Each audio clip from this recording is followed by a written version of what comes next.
Je vais abonder dans le même sens, remercier tous ceux qui nous ont fait l'amitié de se déplacer cet après-midi. Sur les 2 mois, vous savez, vous connaissez les rendez-vous bimestriels dénommés cadres d'école du CORED, à l'occasion desquels nous discutons des thématiques qui touchent le monde des médias. Et nous voilà repartis pour un nouveau cycle. Nous avions arrêté pour quelques mois. Nous repartons aussi avec à la modération le doyen Asma Demba, comme nous l'avions fait il y a exactement 20 mois. Nous espérons aussi que ça va être un très bon cycle de conférences pour que nous sortions vraiment avec beaucoup d'enseignements à partir de ces échanges-là. Nous remercions nos invités à l'Union européenne qui est représentée, les membres du tribunal de paix qui sont dans la salle, nos amis de l'ambassade d'Israël, notre consoeur qui est là. Sans plus tarder, je vais passer la parole au modérateur qui va diriger la séance, Asma Demba, mais pour être exact, Mademba, vous avez la parole. Ce cas d'école a très bien commencé parce que je viens d'avoir ma carte de membre d'ancien d'une école qui est le CESTI, c'est déjà donc ça. Apparemment, si vous n'aviez pas organisé ce cas d'école-là, mon école ne m'aurait pas reconnu. Donc me voilà avec une belle carte de membre, etc. Comme je n'ai pas de poste, si j'oublie ça ici, ne le dites pas au président de l'amicale, c'est que vous me le donnerez après discrètement. Il est évident que je suis très content d'abord de revoir les confrères que je n'ai pas vus depuis pas mal de temps, chacun étant occupé à faire ce qu'il doit faire. Malheureusement, je ne peux pas dire aussi ce qu'elle doit faire, parce que cette table est d'une masculinité inacceptable. Et j'espère que la prochaine fois, on pensera également que les journalistes femmes ont également beaucoup de choses à dire lorsqu'il s'agit de couverture d'élections, puisqu'elles sont également sur le terrain dans ces situations-là. J'ai avec nous, je crois que Nina Penda l'a dit tout à l'heure, 3 journalistes qui ont le point commun d'être tous du CESTI, d'anciens du CESTI, et donc avec Thiori ici. Je ne vais pas procéder à leur présentation immédiatement, je le ferai peut-être au fur et à mesure que prendront la parole.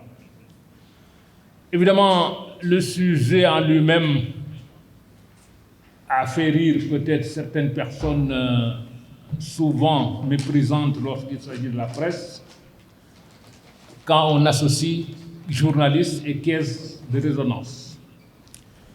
Au sens propre, une caisse de résonance, c'est la partie de l'instrument qui amplifie. Si vous avez une guitare, je ne sais pas en jouer de toute façon, le truc en bois, c'est ça la caisse de résonance, parce que si vous jouez la corde, ça vibre et ça amplifie pour que les autres puissent bien entendre. Mais du coup, cette caisse de résonance n'a aucune possibilité d'intervenir sur le joueur de la guitare. Le guitariste s'en fiche à la limite de la caisse de résonance. Ce qui l'intéresse, c'est que la caisse de résonance rende bien compte des sons qu'il a joués. Ce micro même, peut-être, est une caisse de résonance parce que ma voix est amplifiée. Mais si je dis que Cellou est un beau jeune homme, ce micro-là ne rectifie pas en me disant que tu racontes des histoires. Il va répéter que Cellou est un beau jeune homme, ce qui n'est pas vrai, mais il ne veut pas le dire. Donc la caisse de résonance, c'est ce qui propage également les mensonges. Et donc, le sujet que Thior nous propose, c'est couverture électorale, les médias doivent-ils être de simples caisses de résonance? Donc, on vient de voir un peu ce que c'est qu'une caisse de résonance, et par conséquent, si les médias peuvent agir comme des caisses de résonance, c'est ce dont on va discuter. Les exemples foisonnent dans les médias, même dits très sérieux, et a fortiori dans les social médias, les réseaux sociaux, où véritablement on a beaucoup de caisses de résonance. Et cela impacte plus ou moins fortement sur l'opinion publique. Dans une résolution des Nations Unies, je vais terminer par ça, si je parviens à scroller ça, le Conseil des droits de l'homme de l'ONU écrit ceci le 6 en octobre ou septembre 2020, fait une résolution et dans cette résolution dit « Le Conseil se déclare préoccupé par la diffusion d'éléments de désinformation et de propagande, y compris sur Internet, qui peuvent être conçus et utilisés de façon à induire en erreur, à violer les droits de l'homme, y compris le droit au respect de sa vie privée et le droit à la liberté d'expression, à promouvoir la haine, le racisme, la xénophobie, des stéréotypes négatifs ou la stigmatisation et à inciter à la violence, à la discrimination et à l'hostilité. » Une fois qu'il se déclare préoccupé par ces choses, le Conseil ajoute et le Conseil souligne que les journalistes contribuent de manière importante à contrer ce phénomène.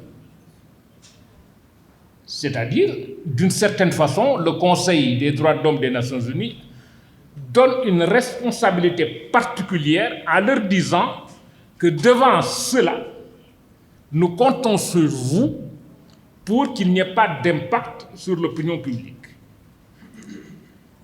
Évidemment, ça pose des problèmes éthiques, des problèmes de responsabilité, parce que ça dit que si les opinions sont trompées ou pensent mal, d'une certaine façon, c'est la faute des journalistes. Et donc, ce sont des questionnements assez difficiles. Heureusement qu'on a des experts et des collègues qui ont travaillé réellement dans ces situations-là, qui peuvent donc nous parler de tout cela. Et quand ils disent que les journalistes doivent être des contre-pouvoirs, évidemment, on peut se demander contre quel pouvoir. Parce qu'il y a beaucoup de pouvoirs qui nous entourent, mais en général, on évite soigneusement certains pouvoirs pour nous concentrer sur un pouvoir. Et donc ça également, ça fait partie des problèmes peut-être que nous avons. Alors, pour terminer, je dirais simplement qu'on aurait pu formuler également ce sujet en d'autres termes. Si on prend le devoir, on pourrait dire, le journaliste doit-il être une caisse de résonance ? Si on donne le choix aux journalistes, on pourrait dire, le journaliste peut-il être une caisse de résonance ? Si on joue sur la synonymie, ce serait peut-être, le journaliste peut-il être autre chose qu'une caisse de résonance ? Mais si on joue sur l'antinomie, ce serait, sur l'inclusivité, oui, ce serait, le journaliste peut-il être aussi une caisse de résonance, mais si on joue sur l'antinomie absolue, ce serait est-on journaliste quand on n'est que caisse de résonance? Donc c'est sur ces questions-là peut-être qu'on va réfléchir, mais sur le premier panel, nous allons réfléchir d'abord dans les relations entre médias et cellules de communication. Je pense que chacun de nous déjà pense à beaucoup de choses parce que la campagne électorale, c'est le moment où les cellules de communication sont appelées à jouer un rôle extrêmement important. Celui qui va en parler, c'est Alioune Ndiaye. Alors, Alioune, tout le monde le connaît, je crois, comme Walfadjri, je crois. Si je monte ou je descends, je ne sais même plus. Alioune Ndiaye, est-ce que c'est ta biographie? Oui, normalement, parce que je te connais. Je peux dire que tu as fait Walfadjri, c'est déjà ça. Hein? Plus que ça. Alors, je sais que tu es de la 24e promotion du CESTI, option télévision, c'est-à-dire les gens qui se pensent tellement beaux qu'il faut paraître à la télévision. Fièrement né à Pékin, donc bandisard comme il faut, donc violent, selon les stigmates. Non, c'est les stigmatisations. Qui n'aime pas les chicapois. C'est un journaliste qui a marqué les esprits par son attachement à la liberté, à l'indépendance. Il a été chroniqueur politique, reporter sportif, présentateur et simple reporter qui cultive un goût de l'éclectisme, ce qui veut dire qu'il est presque tout à tout. Et il a démarré par ce journal qui nous intéresse tous, qui nous impressionne tous, parce qu'il est là depuis très longtemps, Le Témoin. Ensuite, il a intégré le journal Le Matin. Et en 1997, il va à la grande aventure de Walfadjri, mais Walfadjri FM, qui allait changer d'une certaine façon le paysage médiatique sénégalais. Il est passé à Walfadjri comme peut-être beaucoup de gens ici, parce que comme j'ai l'habitude de dire, Walfadjri est tout média sénégalais, ce que le PAI est à la gauche sénégalaise. Tous les partis de gauche en général sont nés du PAI. Et après Walf, il est parti à Groupe Futur Média. Et je pense qu'on peut toujours dire qu'à l'époque où l'on faisait les sondages, quand il était Walf, Walf était premier. Quand il était parti à Groupe Futur Média, Groupe Futur Média était premier. Je ne sais pas si c'est grâce à lui ou à d'autres. En tout cas, aussi les sondages étaient truqués. En tout cas, c'était comme ça. En 2012, comme beaucoup de journalistes, de temps en temps, il laisse tout tomber. Il retourne dans son banlieue natale, Pékin, et crée une maison de production audiovisuelle, Pékini Production, dont il est le chef d'orchestre, le menuisier, le planton, le chef, le secrétaire, tout, qui est la première agence à avoir exporté des concepts de télévision. Producteur, scénariste, ses films sont plébiscités par le grand public. Dicon Major Actor, c'est Dicon, virgule, Major Actor, VIP Sañse, ça je n'en faisais pas partie, c'est sûr. Douman, effectivement, famille sénégalaise, et Alingay écrit, participe au reportage. Enfin, c'est le Cube Jumbo qui est dans tout ce qu'il produit, parce que finalement, quand vous créez quelque chose, une entreprise comme ça, au début, vous êtes pratiquement obligé de tout faire. Et je pense que ceux qui ont travaillé à Sud ou à Walfadjri le savent. Le Cri dans le crime, son premier roman, parce qu'il écrit aussi, est une publication à retardement. Bombe à retardement, je connais, publication à retardement, je ne connaissais pas. C'est une œuvre de jeunesse restée longtemps dans les tiroirs, mais en général, les œuvres ne restent pas dans les tiroirs, c'est dans les tripes, jusqu'au moment où on les sort. Et d'autres devraient suivre dans plusieurs autres domaines de la littérature. Il a écrit des chansons connues du grand public. J'en déduis que je ne suis pas du grand public. Quelle chanson tu as écrit? Bon, enfin, ça après tu nous chanteras ça. Je vais te le chanter. Ok, tu nous chanteras une de tes chansons, puisque c'est connu du grand public, et souvent, dit-il, pour se détendre, il taquine la poésie en wolof et en français. Donc, Aliou, sans tarder, je te donne la parole pour parler des rapports entre médias et cellules de communication. Comme l'a dit Habib Demba Fall tout à l'heure, vous faites partie de nos maîtres, des gens qui ont participé à nos formations. Il y a aussi dans cette salle des confrères, des consoeurs, des grands frères, des sœurs, des gens avec qui nous avons travaillé ensemble, contribué d'une manière ou d'une autre au développement et au fonctionnement de la presse sénégalaise en général.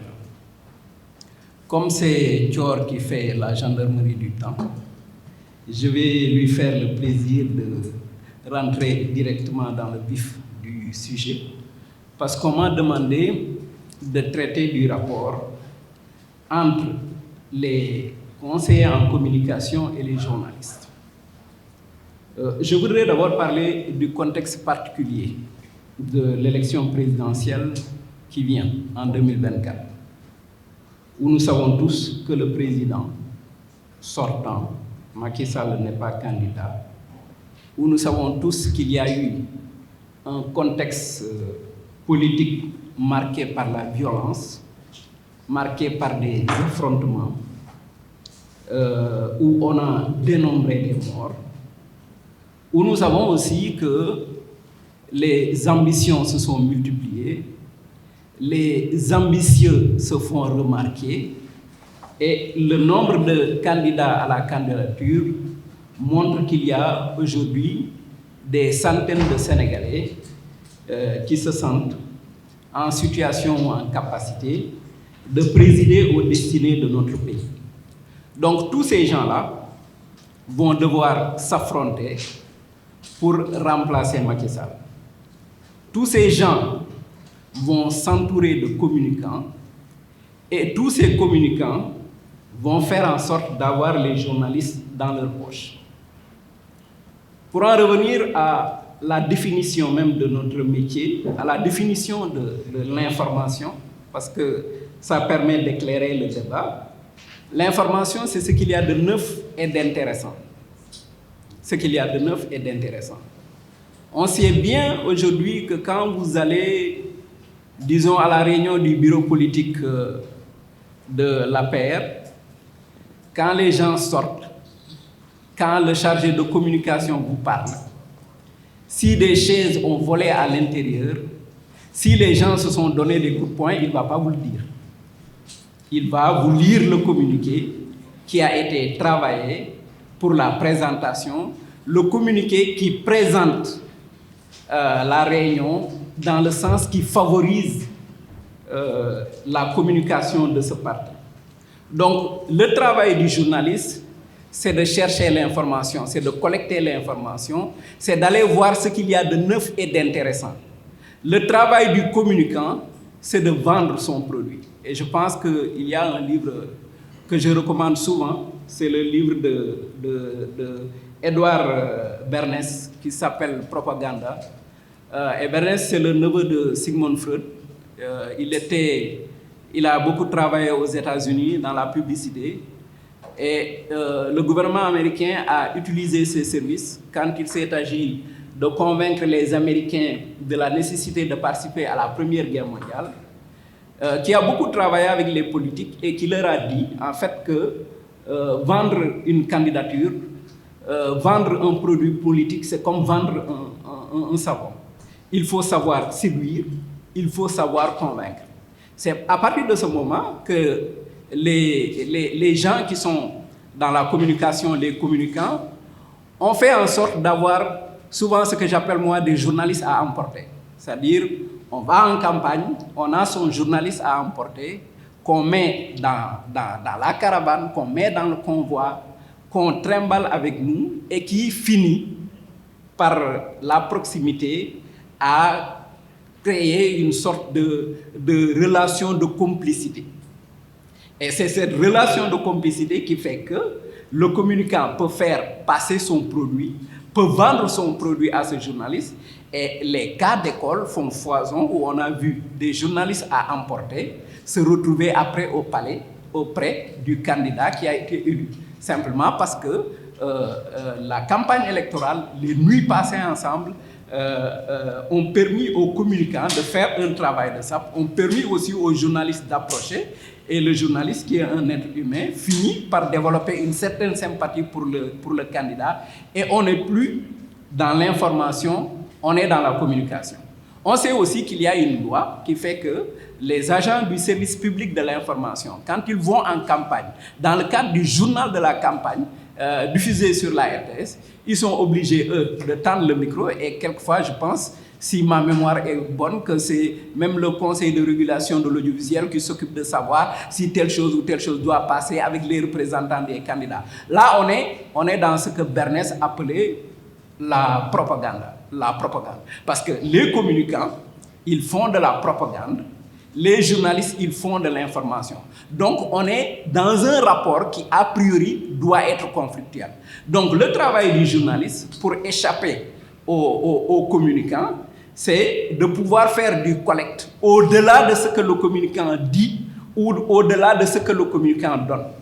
Donc, moi, les expériences que j'ai vécues en tant que directeur des programmes et de la rédaction de Walf FM, en tant que directeur de publication de l'Observateur, c'est des expériences qui me poussaient souvent à éviter de mettre des journalistes à emporter dans les convois des candidats. Donc ce que nous faisions à l'époque, c'est que nous prenions les programmes des candidats et nous faisions un maillage du territoire. On amenait des journalistes un peu partout et à chaque fois qu'un candidat arrivait dans une zone, il est récupéré par un journaliste et ce journaliste fait le travail. C'était pour éviter qu'il y ait un contact permanent entre le journaliste et les communicants du candidat. On a aussi utilisé beaucoup les correspondants régionaux pour régler ce problème. On a aussi, à une époque, pensé à créer des émissions, surtout quand on était à la radio, des émissions de débat, des émissions qui permettent aux journalistes de poser des questions, de sortir les candidats, les représentants des candidats de leur zone de confort. Et ces émissions-là, qui portaient aussi parfois sur des thématiques particulières comme l'économie, comme l'agriculture, comme sur les programmes, permettaient ou peuvent permettre de discuter d'autres choses.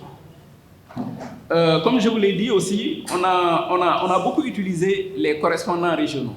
Mais à un moment de ma vie, je suis un peu passé de l'autre côté de la barrière. Parce qu'en 2012, j'étais directeur de campagne de Youssou Ndour, ça le grand ne l'a pas dit. J'étais directeur de campagne de Youssou Ndour. Et quand j'ai été directeur de campagne de Youssou Ndour, j'étais dans la position du communicant. Mais j'étais dans la position d'un communicant qui a une expérience de journaliste, qui a eu à diriger des équipes dans le cadre des campagnes électorales. Et j'ai même eu une fois à faire une conférence au Nigeria sur comment, parce que le problème des Nigériens, eux, c'est, comme ils le disent, c'est les enveloppes. Parce que là-bas, les communicants, ils ne perdent pas leur temps à essayer de persuader, ils ont des enveloppes. Et ils distribuent à tout va. Et ça permet de régler beaucoup de problèmes. Donc, j'ai été commis là-bas pour parler de l'expérience sénégalaise, parce qu'en 2000, déjà, quand il y a eu la première alternance, beaucoup de gens avaient considéré que les journalistes avaient joué un rôle important. Donc, en tant que journaliste, nous avons une fonction sociale. Et cette fonction sociale, c'est d'informer les gens pour qu'à partir de cette information, puisse se former une opinion. Donc, comme je l'ai dit, nous avons un rapport a priori conflictuel avec les communicants qui sont, eux, dans la propagande, dans la persuasion, qui sont dans qui essaient de collecter des suffrages. Mais quand je suis passé de l'autre côté de la barrière, je me suis rendu compte que la stratégie qu'on mettait en place pour échapper un peu aux communicants pouvait ne pas être toujours probante. Je me suis retrouvé à Ziguinchor une nuit et nous avions été attaqués par les partisans d'Abdoulaye Baldé parce qu'on avait installé pour faire, pendant le deuxième tour, pour faire un meeting le lendemain. Donc on a été attaqué tard la nuit, il s'est passé beaucoup de choses. Le lendemain, j'ai fait une conférence de presse. Pendant la conférence de presse, j'ai exposé notre version des faits. Et à la fin de la conférence de presse, j'ai vu que les correspondants ne partaient pas, ils étaient là, ils attendaient. Donc, à un moment donné, un des correspondants qui me connaissait bien, parce qu'on a travaillé ensemble à Walfadjri, est venu me voir. Il m'a dit, bon, écoute, grand, c'est toi que les gens attendent. Je dis, ils m'attendent pourquoi? Il me dit, t'as pas compris? Je dis, non, j'ai pas compris. Parce qu'effectivement, j'avais pas compris. Le lendemain, je regarde les journaux, je vois l'article nulle part. Ok, après, je l'ai appelé, je lui ai dit, bon, explique-moi, qu'est-ce qui s'est passé? Parce que bon, on a été attaqué la nuit, je trouve que tout ça, c'est de l'information, pourquoi ça n'a pas été traité? Il m'a dit, tu n'as pas donné. J'ai dit, vous osez me faire ça, moi? Parce que moi, je fais partie de vous. Je pensais que peut-être quelqu'un d'autre qui n'est pas de la profession, vous auriez pu avoir cette approche, cette manière de voir les choses. Il me dit, non, c'est comme ça que ça marche. Donc, pour moi, les communicants, s'ils font à la nigériane, là, en sortant des enveloppes, le problème, il est plus ou moins réglé pour eux, dans beaucoup de cas. Donc, il faut essayer de se pencher sur ça, parce que comme je l'ai dit, les communicants vont faire de la propagande, Notre travail à nous devrait consister à donner de l'information pour que l'opinion puisse se former, pour que les gens puissent prendre des décisions de vote, surtout en connaissance de cause. Mais une fois, un policier qui travaille dans les renseignements généraux m'avait interpellé. C'était quand j'étais directeur de publication de l'Observateur. Il m'a dit, il y a un travail que vous, les journalistes, vous ne faites pas. Je lui dis quel travail, parce que les députés venaient d'être fraîchement installés. Je ne sais plus c'était quelle législature. Il m'a dit, pourquoi vous n'essayez pas de voir qui est qui dans ces gens-là, parmi ces gens-là, qui viennent d'être élus à l'Assemblée nationale? Parce qu'il me dit, si vous faisiez l'effort de faire un peu d'investigation, vous allez vous rendre compte qu'il y a à l'Assemblée nationale des gens qui ne devraient même pas être dans des assemblées de quartier. Aujourd'hui, on a 200, je ne sais pas combien de candidats à la candidature, mais je vois peu de journalistes ou peu de journaux faire le travail d'investigation pour dire aux Sénégalais à qui ils ont affaire. On ne le fait pas. On laisse, et il est arrivé plusieurs fois au Sénégal que des candidats à la présidentielle, après la présidentielle, soient arrêtés ou emprisonnés ou soient même en fuite. Parce que, encore une fois, les journalistes qui doivent faire le travail d'informer les gens ne le font pas et souvent jouent le rôle des communicants. Donc, si on en revient à la problématique première, comme présentée par notre doyen, journalistes et caisses de résonance. Moi, je vois très souvent des journalistes ou des journaux dans ce pays de plus en plus qui ne sont pas des caisses de résonance, qui sont des caisses tout simplement. Ils font de l'encaissement. On le voit tous les jours. On voit de une parfois, 7 journaux font la même une sur la même personne que peu de gens connaissent d'ailleurs. Donc, on va se retrouver dans une situation où des gens vont se battre pour le pouvoir. Le minimum qu'on devrait faire, c'est de présenter, c'est de faire de l'information, de présenter ces gens. Parce qu'il n'y a pas longtemps, une de mes nièces m'a dit en Wolof, candidat yi kenn xamu leen tey bu ñu leen faloon sax ñu def erreur fan nga leen di àkki ji pour dire que on a devant nous une ribambelle de gens peu connus, aux intentions peut-être peu avouables, mais comme l'a dit le grand et comme l'a dit aussi l'Organisation des Nations Unies, nous avons une responsabilité. Il ne peut pas y avoir une démocratie majeure s'il n'y a pas une presse majeure.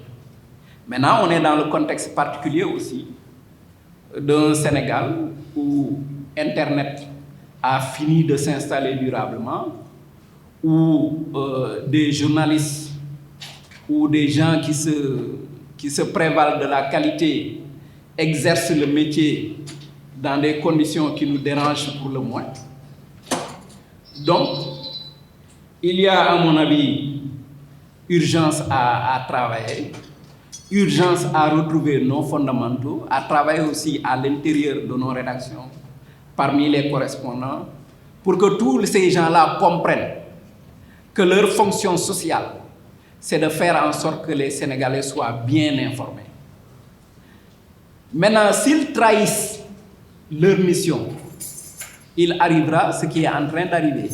C'est-à-dire, il arrivera des moments où les gens vont aller écouter celui qui dit ce qui les arrange.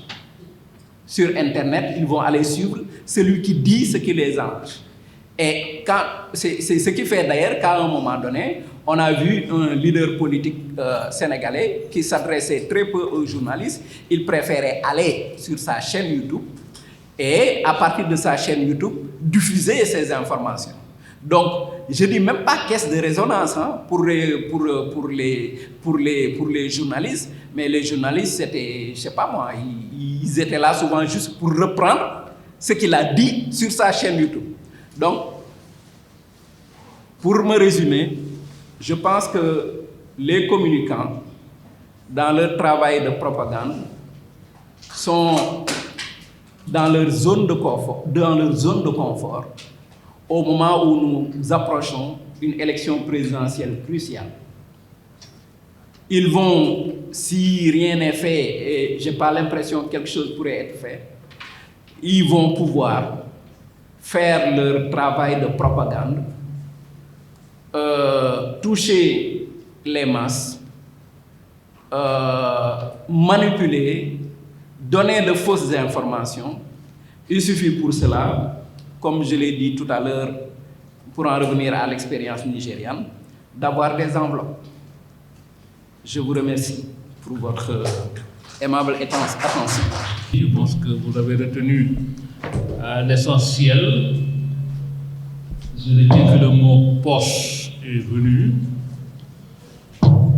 Une fois pour avoir des journalistes dans leur poche en ce qui concerne les communicants pour vendre leurs produits, mais aussi, comme dit un prêcheur dans les médias, prêcheur religieux, mettre quelque chose aussi dans les poches. Et que donc ces deux paramètres d'avoir dans les poches en mettant dans les poches, est-ce que ça marche? Est-ce que ça marche réellement? Est-ce que ça devrait marcher?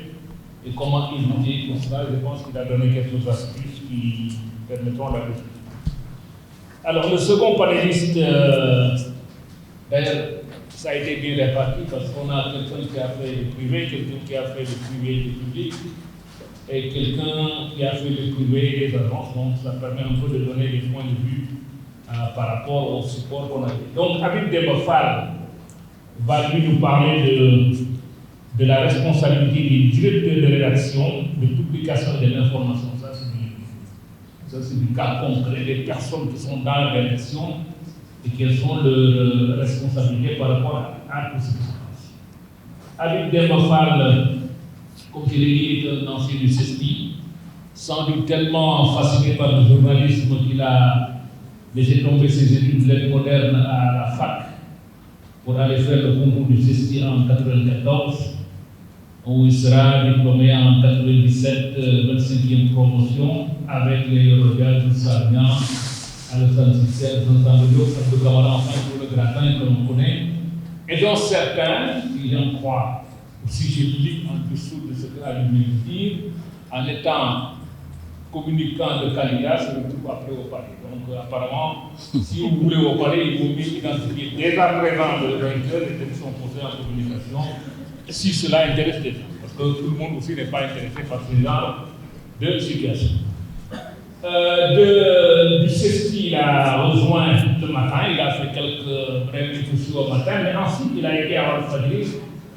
Et tout le respect que je lui dois, je disais donc que le Walfadjri c'était c'est le PAI des médias. Et là, il a été encadré par quelqu'un que je connais personnellement. Je sais donc qu'il a été très bien encadré avec une bonne formation, Jean Meisseldo, pour qui nous disons encore aujourd'hui. Donc c'est un ancien de Walfadjri, et de Walfadjri, il est passé au Soleil.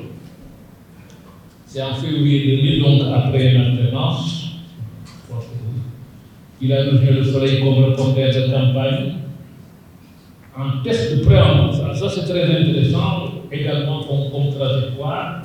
Et lorsque le DG l'a fait venir, il a démissionné il a fait venir, puis il a démissionné parce que voilà.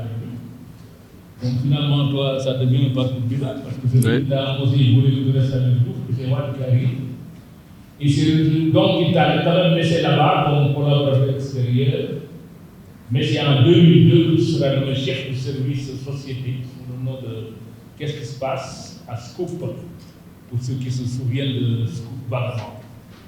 Il est donc Habib ensuite devient, c'était une publication du Soleil, et en 2005, il intègre la grande rédaction du Soleil comme rédacteur en chef central, du directeur de rédaction de 2006 à 2010.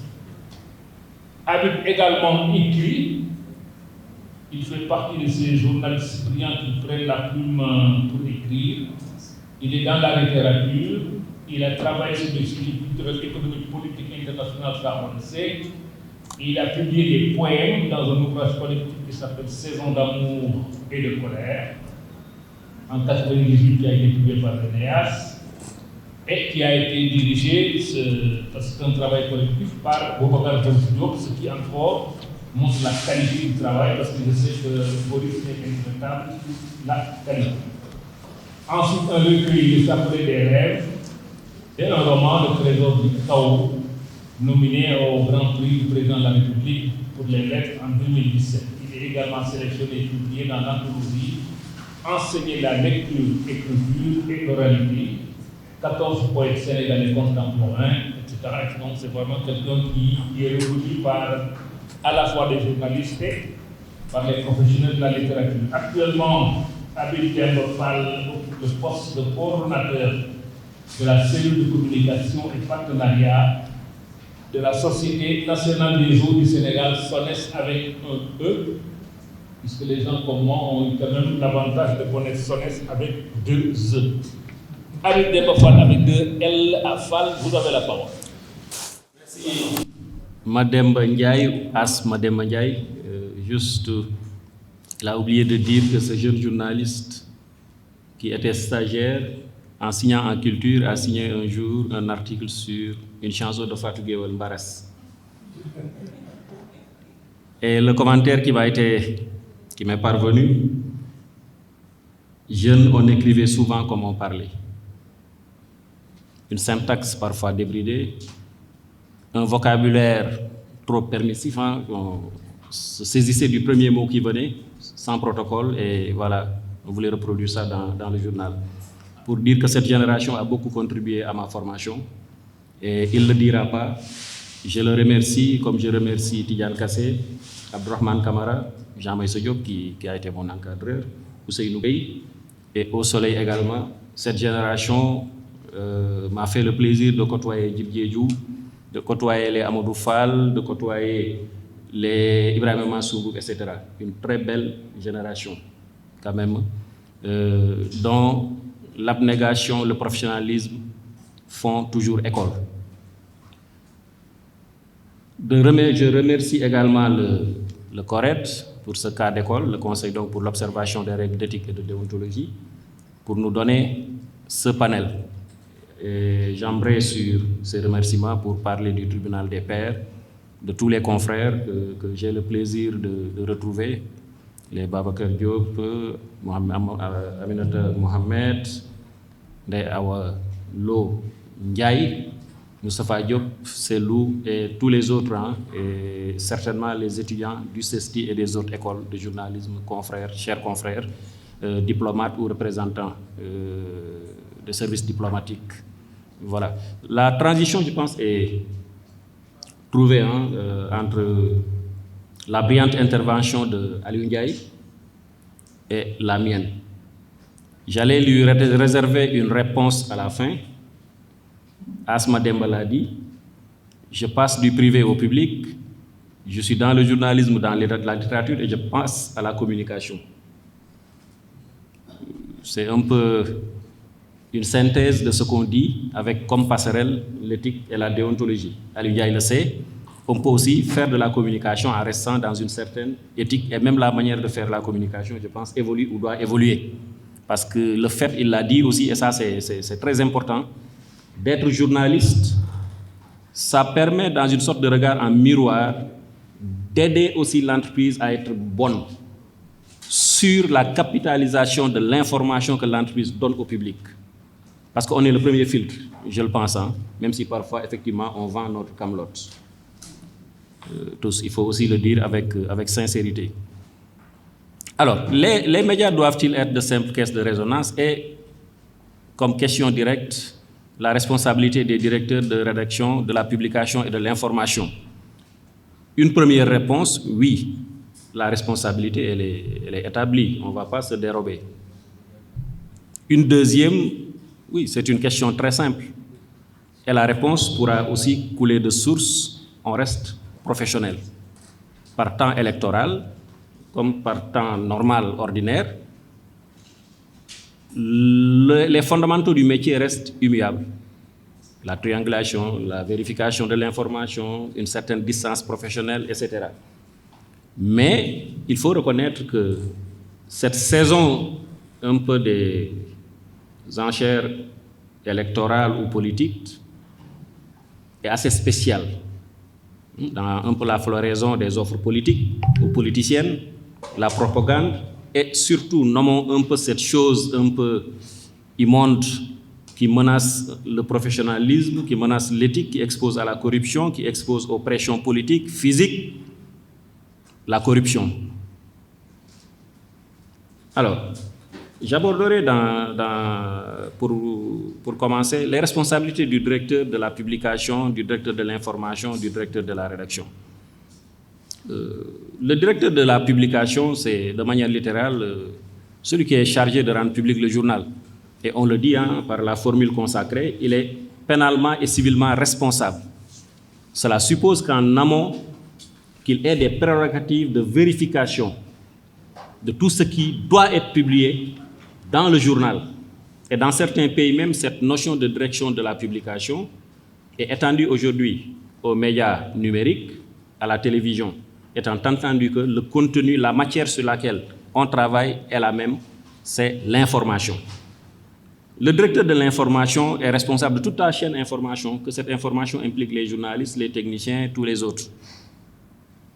Alors, le directeur de la rédaction, poste que j'ai eu à occuper pendant 5 années, après un rapide transit par le poste de rédacteur en chef central, qui a à peu près la même configuration, le même contenu, mais avec des pouvoirs administratifs moins étendus. Donc, nous avions dans la configuration administrative du Soleil un directeur de la publication, un directeur des rédactions, parce qu'à un certain moment, nous nous sommes retrouvés avec 2 publications. Et il fallait avoir quelqu'un qui chapeaute les 2, qui en est l'autorité administrative, donc l'interface entre la rédaction, l'administration, mais l'interface aussi entre la rédaction, l'administration et le directeur de la publication, qui a des prérogatives éditoriales. Le directeur de la rédaction a une responsabilité, oui, parce qu'il est chargé de veiller à la pertinence et à l'équilibre des contenus des journaux suivant l'actualité et bien sûr suivant des sujets un peu froids, un peu plus froids, qui peuvent être aussi des sujets assez chauds liés à l'actualité, parce qu'une enquête d'actualité, on peut bien en faire. Le directeur de la rédaction est responsable aussi de la planification des reportages, des cahiers spéciaux, etc. Je l'ai dit, il a une mission de coordination administrative. Il a le tableau de bord qui permet d'évaluer le travail des reporters, mais aussi, en tant qu'interface entre la rédaction et l'administration, il s'occupe de logistique, parce qu'il faut mettre les journalistes dans d'excellentes conditions de travail. Nous allons revenir sur cette question qu'on néglige, mais qui est très importante par temps de campagne électorale, la logistique, les frais de couverture, parce qu'on ne peut pas amener des journalistes aux 4 coins du Sénégal en les maintenant dans la précarité. Donc le directeur de la rédaction, il est chargé, d'une part, de s'occuper de contenu éditorial, mais d'autre part aussi de mettre ces journalistes dans les meilleures conditions d'expression de leurs compétences. Et l'autre responsabilité, c'est le deuxième point, c'est le mode d'organisation en temps de campagne. Je ne serai pas long sur cette partie parce que je pense qu'avec beaucoup de brio, Aliou a pu dessiner les contours de cette organisation.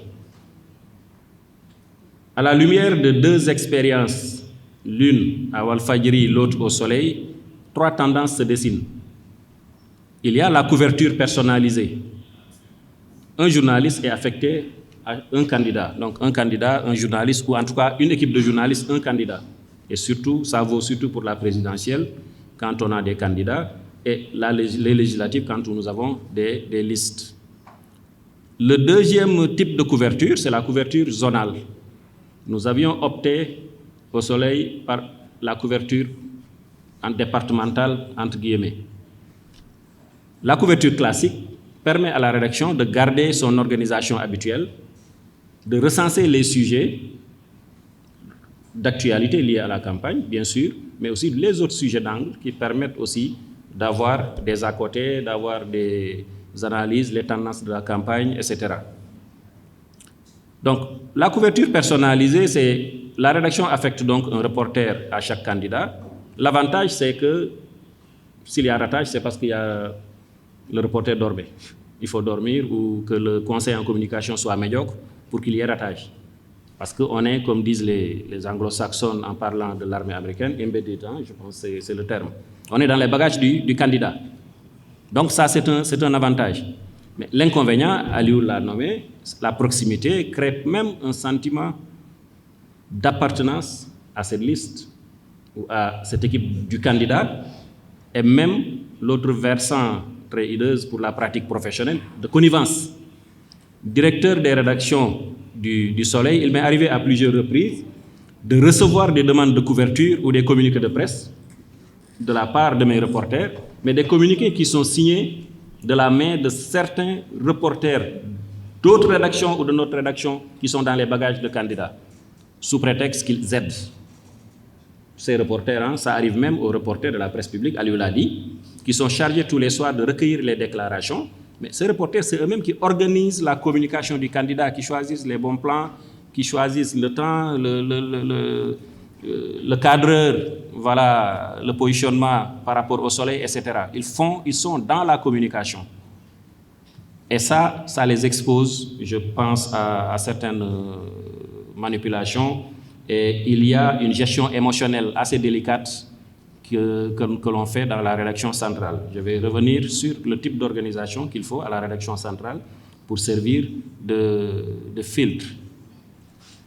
Alors, le troisième type d'organisation qui est zonale,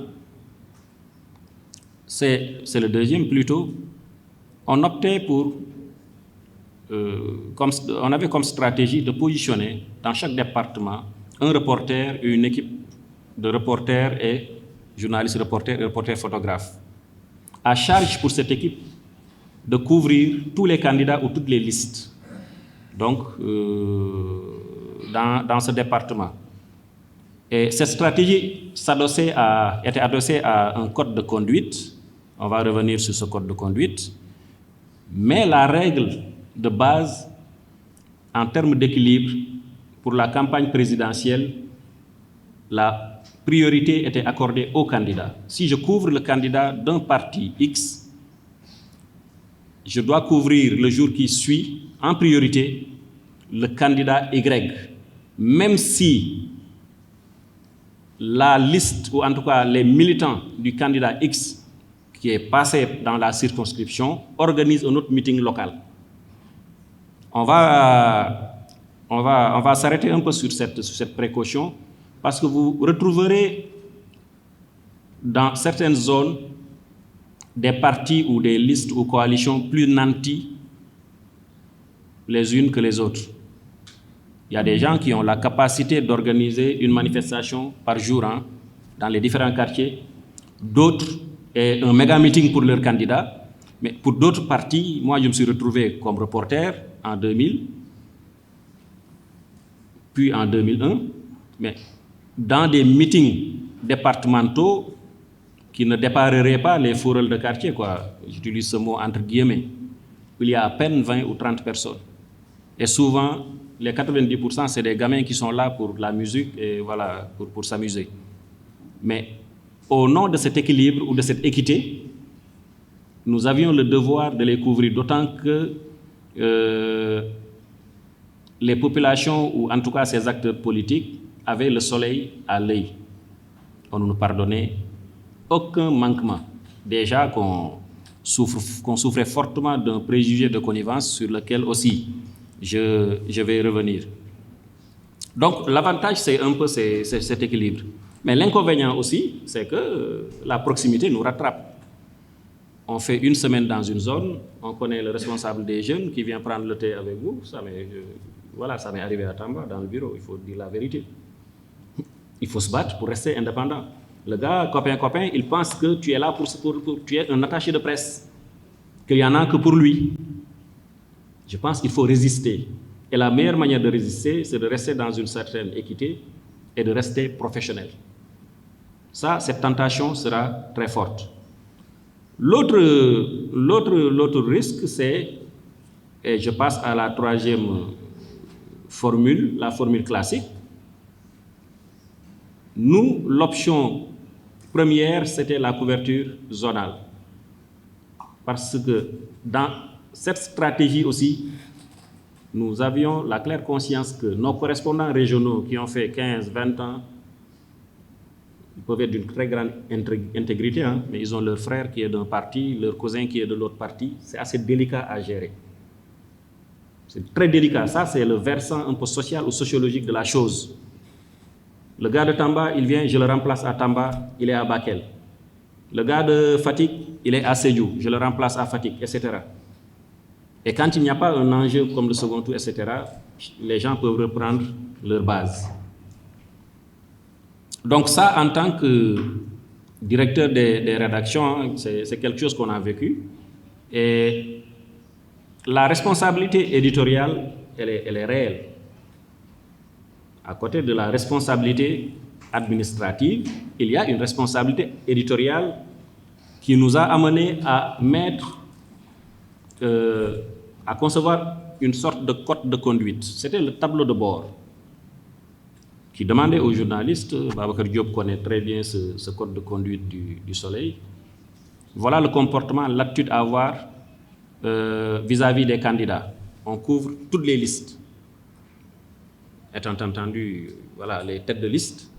Et après, on essaie d'avoir une distribution, en tout cas de nos efforts, assez équitable qui nous permet au moins sur la semaine de retrouver dans les colonnes du journal au moins l'essentiel des listes.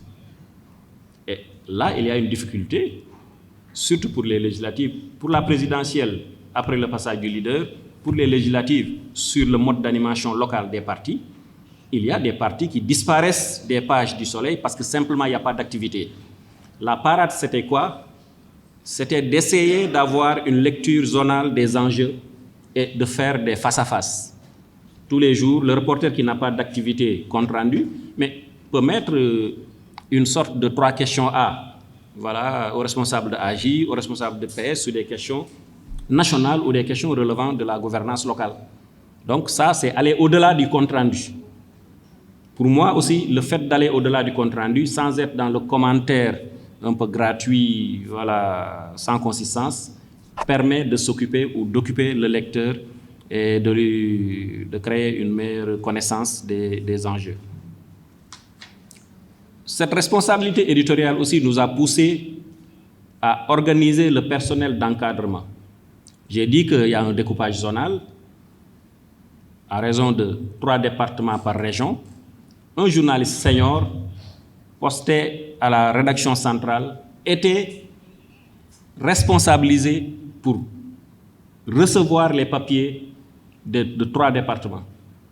Par exemple, quand on parle de la région de Diourbel, il y a un red-chef qui s'en occupe et c'est lui qui est chargé d'évaluer le travail du journaliste, de recueillir le menu le matin.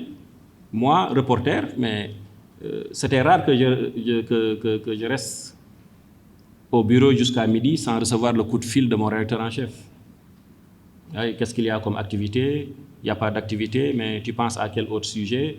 Dans la campagne, hors campagne, nous avions des reportages parce que aussi il y avait une rubrique « La vie continue ». La vie continue, c'était quoi? Il y a la campagne, mais en dehors de la campagne, nous faisons voyager le lecteur dans les réalités sociales, dans les réalités économiques du terroir. De petits papiers, voilà, pour agrémenter un peu la campagne. Et le soir, c'est le responsable de région, un journaliste senior, qui recueillait les papiers, qui les corrigeait et qui donnait au rédacteur en chef central ou au directeur des rédactions. Et il était responsable de sa page. Donc les régions, c'était des journaux dans le journal. Et c'est comme ça que la coordination se faisait. Donc, cette responsabilité éditoriale, son corollaire, c'est voilà, une meilleure organisation administrative pour veiller sur la qualité des contenus.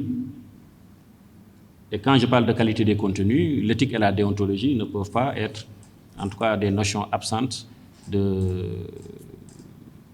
la couverture d'une campagne. Alors, les médias de simple caisse de résonance, avec beaucoup d'intelligence et beaucoup de talent, le doyen Ndiaye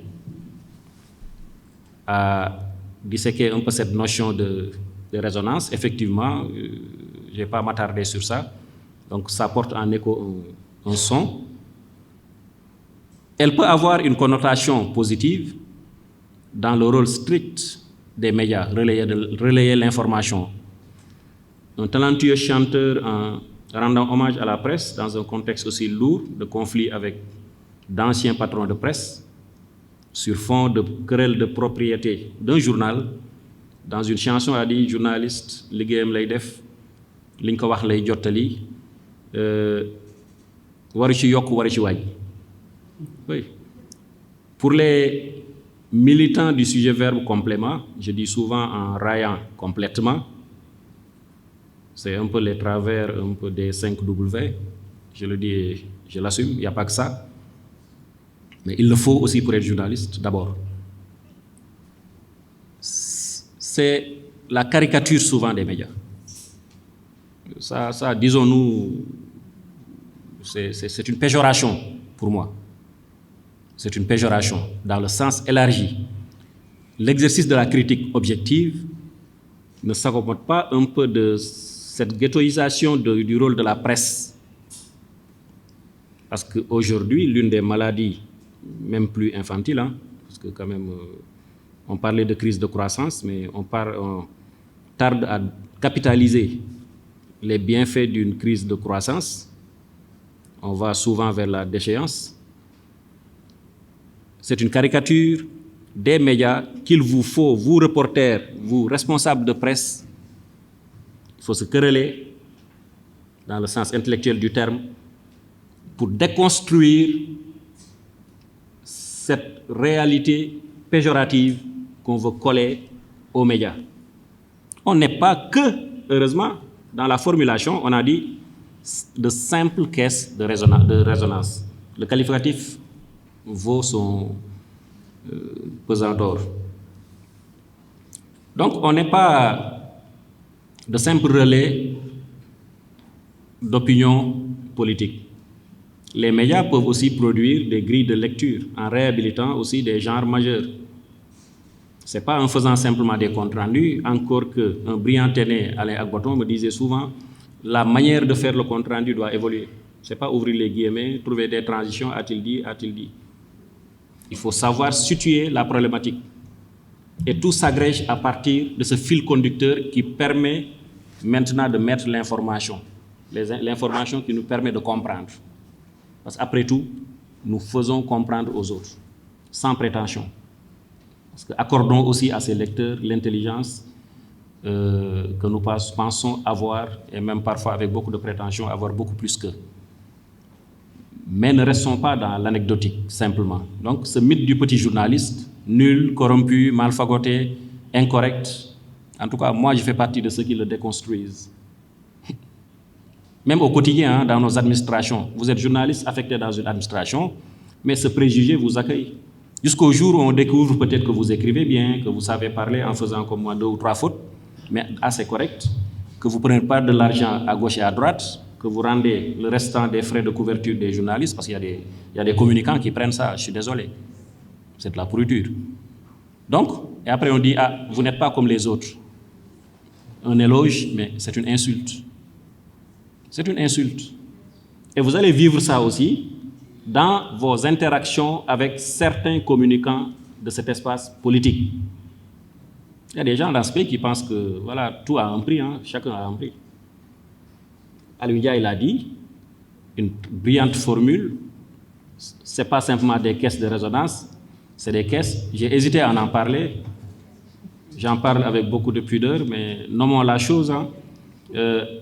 Quelqu'un m'a dit hier, et il y a des gens qui accordent beaucoup d'intérêt à cette thématique, hein, des journalistes ont cotisé, il faut le dire, ils m'ont appelé, ils ont des préoccupations. Quelqu'un m'a dit, mais il est scandalisé quand il a entendu parler de journalisme boutique. Journalisme boutique, c'est, voilà, acheter un article à 25 000 ou 50 000.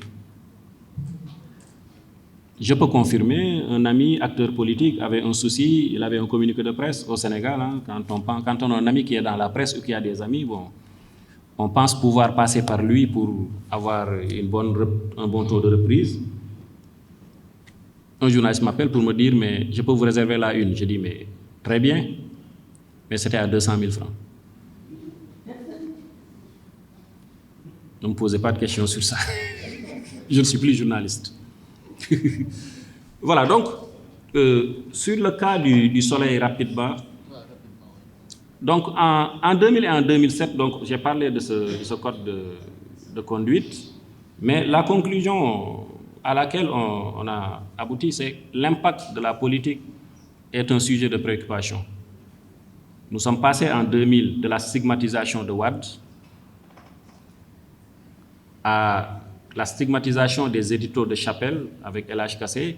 Nous avons connu les meilleures années, ces dernières décennies du Soleil, pendant cette période où l'État ne s'occupait pas beaucoup du Soleil. On nous a laissé faire du journalisme.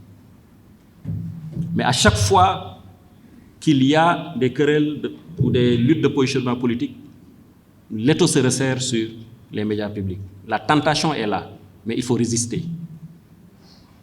Moi, j'ai été directeur des rédactions pendant 5 ans, près de 6 ans. Je n'ai jamais reçu d'instruction à faire un article. Même un jour, quelqu'un m'a dit, mais on pensait que ton article, c'est Karim Wade qui l'avait écrit. Je lui ai dit, mais qu'est-ce qu'il a de plus que moi, à part un père président? Mais rien d'autre. Et celui avec qui il a maille à partir s'est construit dans ce pays. Je ne suis pas d'accord avec lui, mais il a mon respect. Alors, la même exigence aussi d'être à équidistance des chapelles politiques s'applique aussi aux médias privés, à travers le traitement également de l'information. Et les deux que j'ai pratiqués, presse publique comme privée, moi je ne suis pas de ceux qui disent privé indépendant, non, je ne le pense pas, je ne vais pas faire l'hypocrite. Parce que dans les mutations que l'on voit aujourd'hui par rapport aux nobles demandes citoyennes, mais également d'autres mutations en cours dans la presse, mais d'un côté pour le public, le groupe de pression est connu, c'est l'État, il est politique, mais nous avons des groupes de pression, d'obédience économique, sociale, etc. Pour moi, cette notion d'indépendance ne doit pas être à sens unique. Mais nous avons l'obligation, que ce soit dans la presse publique ou dans la presse privée, de vaincre ce préjugé de connivence et de rester à équidistance des chapelles politiques. Donc je vais finir, parce qu'il y a le timing qui me rattrape. Juste en 2 minutes, parce qu'on parle de cas d'école, je voudrais partager quelques faits qu'on a eu à vivre. Nous avons eu, moi en 2000, Ablaye Bathily m'a eu au téléphone, quand il a dit, le représentant du Soleil à Tamba, il dit oui. Il dit non, je voulais parler à Sud. Dans les régions, les gens mutualisent. Parfois, vous allez utiliser même le même son, mais attention, n'ayez pas le même traitement de l'information. On voit aussi dans cette presse, si un journaliste se trompe, tous les journalistes se trompent. On voit des unes très suspectes, la même une, la même photo. Une fois, quelqu'un me laisse chez lui, il me dit demain, une certaine presse va reprendre toutes ces informations favorables à mon oncle. À ma grande surprise, le lendemain, oui. Au moins 3 quotidiens ont fait le même titre. Et il ne faut pas se voiler la face, c'était une affaire d'argent. Je vais finir aussi par partager un peu ce que le monitoring a donné en 2007. En 2007, avec Ibrahima Sarr, nous avons fait une étude pour voir l'occupation, la distribution de l'espace éditorial. Et la conclusion, c'est oui, tous les partis en ont pour leur compte, mais la citadelle imprenable du Soleil à l'époque, c'était la une. Wade était omniprésent à la une avec toujours le même boubou bleu. Et en termes graphiques, nous avions l'impression de faire la même une, malgré certaines modifications apportées. Mais il faut le dire, aujourd'hui, il y a des améliorations. On ne voit pas Macky Sall tous les jours à la une du Soleil, pour être vraiment honnête. Mais il y a toujours des éditoriaux assez discutables. Nous avons eu aussi à sortir, et ça aussi c'était l'un des souvenirs malheureux, un sondage, alors que les sondages sont interdits au Sénégal. Voilà donc, chers participants, chers copanélistes, chers panélistes, chers modérateurs, chers présidents, la réponse très banale, hein, sans prétention à une question complexe, c'est simplement l'autorégulation par l'éthique et la déontologie. Je n'ai pas de prescription, mais juste modestement une recommandation, c'est qu'il faut rester professionnel. Je vous remercie. C'est toujours intéressant. J'en profite d'ailleurs pour saluer tous ceux qui le suivent en ligne. Je vois pas mal de journalistes et de non-journalistes, et c'est très bien, et peut-être qu'ils pourront même intervenir dans les débats si techniquement cela est possible. Habib Demba a dit quelque chose qui a certainement dû faire sourire le prochain intervenant qui est Malik Ba, journaliste, warul yok, warul wàññi. Dire ça devant un agencier, je crois que ça a dû faire sourire, mais l'avantage qu'on a d'avoir Malik Ba, c'est qu'il n'est pas seulement un agencier de l'agence France Presse, où on n'entre pas facilement. Et on ne reste pas longtemps si on n'est pas très brillant. Et je suis content de l'avoir ici à ma gauche. C'est quelqu'un qui a aussi travaillé dans la presse écrite. C'est un ancien du CESTI qui a travaillé dans la presse écrite à Sud Quotidien pendant une dizaine d'années et qui a même été rédacteur en chef adjoint de 2000 à 2004. Donc cette période dont Habib a parlé un peu, où Wade était arrivé au pouvoir. Et aujourd'hui, il est au bureau régional de l'AFP à Dakar, qui couvre 9 pays ouest-africains. Donc, ça veut dire qu'il a aussi une vue globale sur ce qui se passe. Évidemment, pour nous autres, quand on parle de l'AFP, on en profite pour rendre hommage et prier encore pour notre grand frère Kader Diop, qui était véritablement le visage du journaliste professionnel rigoureux, qui était le modèle de tout le monde, enfin de tous ceux qui le connaissaient. D'ailleurs, je raconte toujours qu'aujourd'hui, les gens se plaisent à parler d'Amnesty. Kader était président de l'Amnesty quand Amnesty n'avait pas le droit de se prononcer sur le Sénégal. Aujourd'hui, les règles ont changé et où Mandela était considéré comme un terroriste par Amnesty à l'époque. Donc, je vais vous dire un peu que la situation a changé. Habib a parlé de beaucoup de choses, de corruption, je crois qu'Ali également en a parlé. J'aurais pu vous raconter l'histoire de deux collègues qui se sont battus dans un restaurant, parce que l'un était un conseiller en communication, l'autre était journaliste en activité. Et le problème, c'est que le directeur de la société où travaille le conseiller en communication avait dit à son conseiller, tel journaliste va écrire un article très salaud sur moi, je voudrais quand même que vous essayez de le convaincre de ne pas le faire. Ou, s'il le fait, qu'il donne mon point de vue. Et en sortant, il lui a dit, évidemment, dans la discussion, demander quel est le coût de la non-parution. Ça s'est terminé par une bagarre publique après. On a fait ça un an après d'ailleurs. Mais ça, c'est une autre histoire. Donc, Malik va nous parler de obligation de transparence dans le traitement de l'information. De la part de quelqu'un qui travaille dans une agence, je pense que c'est très intéressant pour les journalistes de l'écouter parce que lui, il n'est pas dans les risques de commentaires. Bon, c'est vrai que journaliste warul wàññi, mais quand journaliste warul wàññi, dans un contexte de campagne électorale, comment ça se passe, Malik Rocky, qui est à la fin. Merci beaucoup. Et en plus, il a un oncle qui a été au lycée Faidherbe. Grand-père. C'est son grand frère. Grand-père. Son grand-père, et avec Pathé Diagne et Abdou Diouf, ils étaient réunis au lycée Faidherbe. Ils avaient fait un gouvernement pour dire qu'Abdou Diouf, toi tu seras président, nous on sera tes ministres. Abdou Diouf est devenu président, je crois que les autres ont démissionné entre-temps. Voilà. Merci beaucoup Asma Demba pour cette anecdote.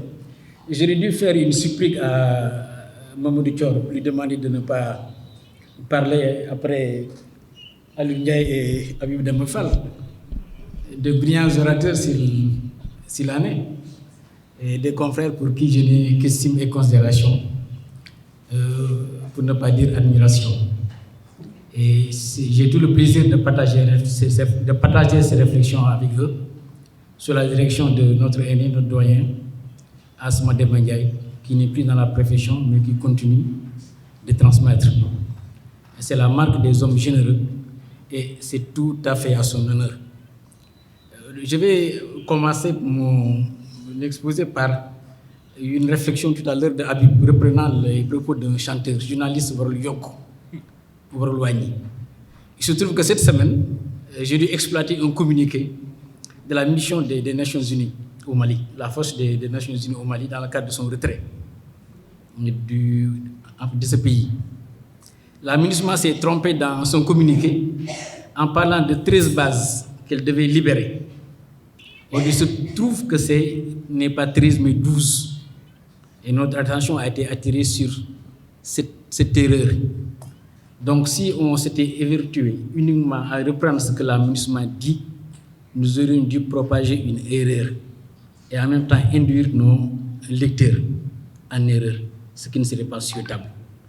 Tout cela pour nous dire qu'un journaliste qui se contente uniquement d'être une caisse de résonance, ce n'est pas souhaitable. Et je remercie Mamadou Thior pour m'avoir participé, le correct, pour m'avoir convié à participer à ce débat. Dans la note qu'il m'a transmise, il m'a demandé de parler, en rapport avec le thème général, d'obligation de transparence dans le traitement de l'information. J'avoue que quand nous en avons parlé au téléphone, j'étais un peu partagé. Parce que dans mon entendement, dans ma conception, la transparence est atavique, ou doit être atavique et même consubstantielle à l'information. Mais il s'agit peut-être là d'une situation idéale. Et je suis revenu à la réalité du fait de dysfonctionnement quelque part. Et la remise en cause de la presse, ce n'est pas une situation qui est propre au Sénégal, c'est une situation qui est ancienne. Je relisais récemment un livre dans lequel on rapportait des propos de Balzac qui disait que si la presse n'existait pas, il ne faudrait surtout pas l'inventer. Bon, heureusement pour nous, nous sommes encore là, ça nous aurait ôté un emploi. La remise en cause des procès de la presse donc est mondiale et ancienne. Et dans notre pays, au Sénégal, mon attention a été marquée début octobre par un fait. Quand la coalition politique au pouvoir a produit un communiqué qui a été pratiquement reproduit en chœur par de nombreux quotidiens. Et sans mentionner la source, ce qui est une dimension essentielle dans la transmission de l'information. C'est un fait anecdotique qui montre à quel point les problèmes dont on évoque sont prégnants dans le quotidien de la presse sénégalaise. Pour parler de ce sujet, j'ai choisi de dégager 3 axes. Dans un premier temps, je vais parler du code normatif qui gouverne les métiers de journaliste, parce que nous avons un métier qui est fait de règles, des choses à faire et des choses à ne pas faire. Dans un deuxième temps, je parlerai en donnant quelques exemples qui me semblent être de ce que j'appelle des écarts de presse, pour ne pas dire écarts de conduite. Et pour terminer, je dégagerai quelques pistes susceptibles d'être considérées comme de bonnes pratiques pour une information exacte, équidistante et transparente. Pour parler rapidement du cadre normatif, il y a un texte qui fait référence à la matière. La charte des journalistes de Munich, qui date de 1911, sur les droits et devoirs des journalistes. Et cette charte de Munich cite parmi ces points le devoir du journaliste de respecter la vérité, quelles qu'en puissent être les conséquences pour lui-même, et ce, en raison du droit que le public a de connaître ce qui se passe, sous-entendu. Et au Sénégal, nous avons un texte de la même veine qui a été produit par notre corporation, la Charte des journalistes du Sénégal, qui reprend des dispositions antérieures et qui, si je ne m'abuse, si ma mémoire est bonne, date de 2022. Et cette charte de la presse au Sénégal dit: les citoyens sénégalais ont un droit d'exiger de la presse des informations exactes, pluralistes et impartiales, en vue d'exercer son droit à la participation à la vie publique et à la satisfaction de ses aspirations. Et cette même charte nous impose de ne procéder à aucune altération de l'information, notamment par la suppression d'éléments essentiels à son équilibre et à son impartialité. Donc la Convention de Munich, charte des journalistes de Munich est là, il y a aussi la charte des journalistes du Sénégal. Je vais taquiner Asma Demba parce qu'il y a de cela quelques mois, je l'ai vu faire un tweet dans lequel il avait reproduit un verset du Coran qui imposait aux croyants de dire la vérité, quelles que soient les circonstances. Je ne sais pas s'il s'en souvient, c'était un verset de la sourate, deuxième sourate du Coran. Bon, je ne vais pas développer ce point. Certainement, vous avez bu beaucoup de café. Oui, je ne vais pas développer ce point sur les prescriptions du Coran. Bon, je le laisse à mon ami et marabout Selou Diallo, présent ici dans cette salle. Mais marabout uniquement la nuit, pas le jour. Donc, et je me demandais pourquoi ne pas élargir nos paradigmes normatifs à la matière. Parce que nous sommes dans un pays où, de plus en plus, nos propos et nos actes sont référenciés à la religion, à l'islam en particulier. Et rappeler les prescriptions coraniques à la matière, en matière de respect de la vérité, de la transparence dans l'information, je pense que ça pourrait produire des choses importantes. Essayez donc ensuite rapidement de dresser ce qui apparaît pour nous comme des impairs dans notre métier de tous les jours, tel qu'on le voit au Sénégal. Et je ne voudrais pas ici apparaître comme un procureur des médias, mais une observation assidue des articles de presse permet de constater effectivement un certain nombre d'écarts. On peut citer l'atteinte à la vie privée et à la présomption d'innocence, la multiplicité des informations erronées, la recherche du sensationnel, la course au scoop, les interventions de biais dans la production et dans la sélection des discours. Il s'ajoute, Abou Demba l'a dit tout à l'heure, très souvent à la une des journaux, figurent des hommes politiques, en tout cas des titulaires de charges gouvernementales, dont on semble faire la promotion lors d'événements politiques qui se trouvent relégués au second plan. On fait la promotion sur l'homme et non pas sur l'événement en tant que tel. Et il y a la récurrence d'informations également non sourcées et non contradictoires, ce qui déroge aux règles. Il y a également un fait qui attire l'attention. Comment subitement remarquer que dans ce contexte de période préélectorale, subitement, il y a 15 nouveaux journaux qui naissent. C'est un chiffre officiel parce que c'est un chiffre qui a été produit avant-hier, je pense, à l'Assemblée nationale par le ministre de la Communication. Ces nouveaux titres, donc, qui s'ajoutent à ce qui était déjà, ce qui fait qu'actuellement, nous en avons 54. Et qui contrôle ces nouveaux titres? Et de manière générale, les groupes de presse au Sénégal. Les leviers de ces contrôles sont-ils politiques, économiques ou financiers? Sont-ils religieux? Sont-ils communautaires? Parce que malheureusement, c'est quelque chose qui a fait son apparition dans notre pays. Est-ce que des entreprises de presse, pour la plupart en situation financière extrêmement difficile, peuvent faire contrepoids aux velléités de captation de l'information de ces groupes dans un sens défavorable à la transparence de l'information? Ce sont des questions qu'on agite. Étant entendu que tout le monde sait que dans le domaine des médias, c'est extrêmement difficile d'avoir une faiblesse sur le plan financier et également être libre. La participation de ces acteurs aux capitaux de ces groupes de presse peut être observée depuis au moins 2000. Et les médias sont utilisés comme des moyens de propagande ouverte et comme ressource dans les conflits politiques. Vous parliez tout à l'heure d'Ibrahima Sarr. Je vais rapporter des passages de son livre en 2007, le livre intitulé « La démocratie en débat ». Il disait que ce qui a fondé le succès du titre de la presse privée sénégalaise dans la période 85-2000, je le cite, est l'équidistance du pouvoir et de l'opposition.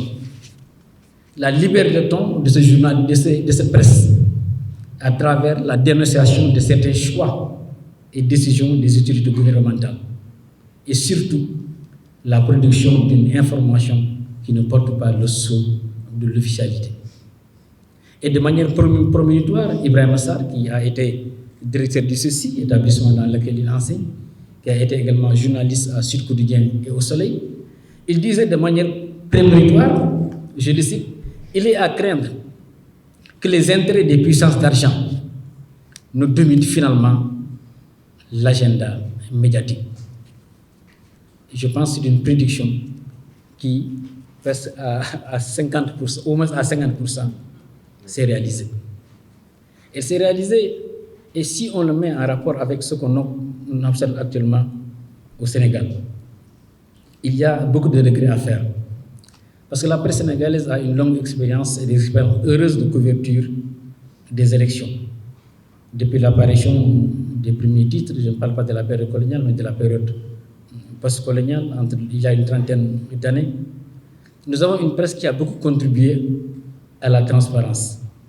Elle l'a fait par ses positions résolues en faveur de l'information vérifiée et équidistante tout au long du processus électoral, le jour du vote et la proclamation des résultats. Ce qui me fait dire que lire la presse sénégalaise sous le seul prisme des écarts qu'on note actuellement serait un peu réducteur. Malgré les dérives qu'on note au quotidien, nous avons une presse qui contribue tant soit peu à la satisfaction des besoins en information. Mais elle le fait dans des conditions extrêmement difficiles.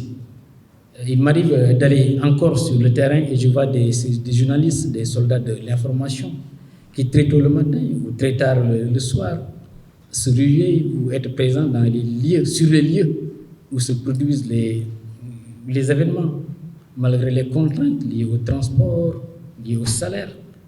Et ces journalistes rapportent contre vents et marées une moisson dont le consommateur final a du mal à imaginer la masse de sacrifices que le journaliste a dû s'imposer pour produire ces informations.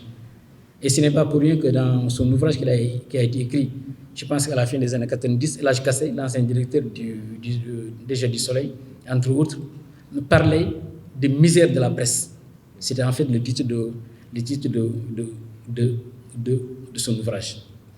Pour en revenir à notre thème principal, une période électorale est habituellement très riche en tentatives de manipulation de l'information et de désinformation, surtout pendant notre époque actuelle où notre univers est envahi par des contenus en ligne avec des photos, des vidéos ou des sondages pouvant influer sur le processus électoral.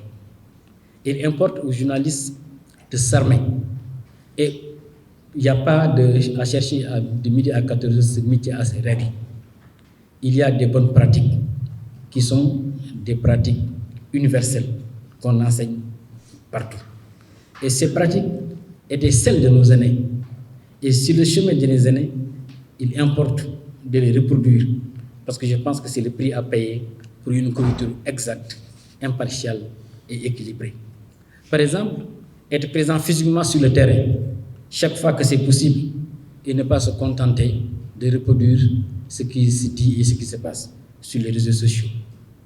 Vérifier les informations. Le journaliste doit douter en permanence. Ça nous ramène à la problématique caisse de résonance ou pas. Et ne pas se contenter de reproduire uniquement des nouvelles. Toute information doit reposer sur des faits vérifiés en croisant des sources identifiées et crédibles. Et en cas d'impossibilité de vérifier une information, mais on s'abstient de la publier. Parce que vous mieux publier avec retard une information juste qui ne sera pas démentie que s'empresser à donner une information fausse qui sera très vite mise dans la poubelle dans les minutes qui vont suivre. Notre presse doit également faire la distinction entre information et opinion, entre ce qui relève des faits et ce qui relève des prises de position. Malheureusement, la presse au Sénégal, il y a un tel mélange de gens, finalement, on ne sait pas. On ne sait pas ce qui se passe. Et à notre niveau, il importe de refuser de se faire transporter et héberger par les états-majors politiques. Je dis bien transporter si c'est possible parce que ça me rappelle un événement quelque chose qui m'est arrivé en 2000. L'une des rares sorties du président Abdou Diouf lors de la campagne pour le second tour, j'étais avec V. Aïdara et on l'avait suivi à Sibossor. Et sur le chemin du retour, notre véhicule est tombé en panne. Et c'est Bruno Diatta, paix à son âme, qui nous a ramenés à Dakar. C'était vraiment des cas exceptionnels. Nous n'avions pas la possibilité de faire autrement. Mais dans une situation idéale, le journaliste doit éviter de se faire transporter et héberger par les états-majors politiques. Ça ramène le débat sur la complicité au bout d'un certain nombre de jours de compagnonnage avec les hommes politiques, parce que les réflexes humains finissent par prendre le dessus sur les réflexes professionnels. Et en cela, les journalistes doivent exiger de leur rédaction qu'elle les dote de moyens convenables permettant une indépendance éditoriale. Et chaque rédaction doit se doter d'une charte en mesure de satisfaire ces exigences. Et le rôle des syndicats également, je sais qu'au niveau mondial, ils se sont affaiblis, et c'est le cas également dans notre pays, du moins au niveau où opèrent souvent les décisions. Les syndicalistes doivent plus que jamais s'efforcer de renforcer le rôle dans la défense des droits moraux des travailleurs, des journalistes. Et il s'agit là de principes universellement admis pour une couverture impartiale, exacte et équilibrée. Et ces bonnes pratiques dont je parle, je n'aurai pas la prétention de dire que je les suis, que je le fais au quotidien, mais en tout cas, on m'a appris que c'est ce qu'il faut faire. Et parmi ceux qui m'ont appris, il y a le parrain de cette maison qui abrite aujourd'hui notre réunion, Babacar Touré, paix à son âme, qui appartient à une génération de journalistes qui ont écrit les plus belles pages, sinon l'une des plus belles pages, sinon les plus belles pages du journalisme sénégalais.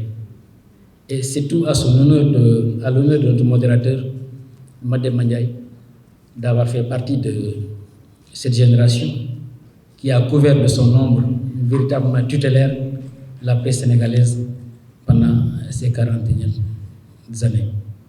Et rendre hommage à Babacar Touré, c'est rendre hommage à tous ces années qui nous ont frayé la voie, dont notre modérateur qui est à ma droite, pas à la droite du père,